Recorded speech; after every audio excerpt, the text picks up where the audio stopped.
used to be the most famous man in England. It's a very romantic story for me. Plus, also, I think what's fascinating for me personally, being a gay man working in a largely heterosexual business like show business, Oscar Wilde in Paris was really the first out homosexual in modern history. And he, in fact, his outness gave a name to a thing that had hitherto been unnamed. The word homosexual didn't really exist before 1900. And people seeing Wilde on the street would have known, because he was famous, that was a homosexual man. And that really changed things, because to name something is to know it. And at that point, the road to gay liberation began. So for me, he's a kind of Christ figure, I suppose. And we see several times in the film in Paris where he's bullied. He's spit upon. The woman who sees him early on in the street, she recognizes him and wants to, say hi. He asks her for money, and her husband says, "If you talk to my wife again, I'll kill you." That was sort of the treatment we could have expected for him to get, right? Yes, those are the things that actually happened to him. Everything almost in the film is something that actually happened. He was constantly aggressed by the English, primarily, who thought they were entitled to have him removed from restaurants or from hotels, or spit at him and things like that. It was really quite a challenge for him surviving. Talk some about the religious imagery in this film, because he seeks refuge in a church when the young men are chasing him.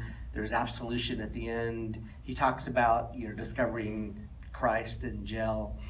Well, for me, because I see him sort of as a Christ figure, and also because I'm a lapsed Catholic myself, the whole thing is full of religion.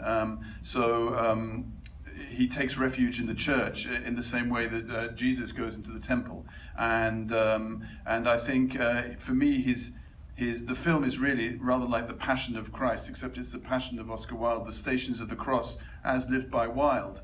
And I think what happened to him in his crucifixion, he gained immortality in a certain way, and he also created the beginning of this movement, which was the gay liberation movement. So I think for the LGBTQ plus community, he really very much is the initiator, the Christ figure. Right. We see in the film several times where there's a flashback to one of his plays in the theater, to his glory days.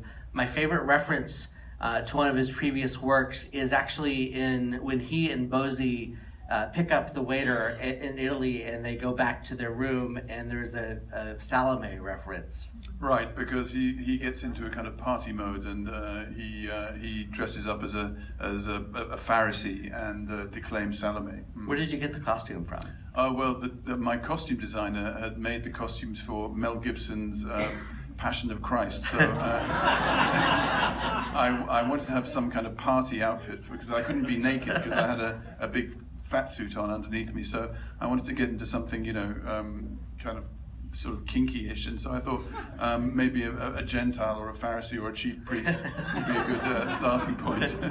How much makeup did they have to do with your face? Not very much makeup. I had a special brace inside my mouth on my teeth, which widened my face a little bit, and I had this amazing suit made for me, which created the Wilde silhouette. Now, you have been on stage in film. You've played several Oscar Wilde characters.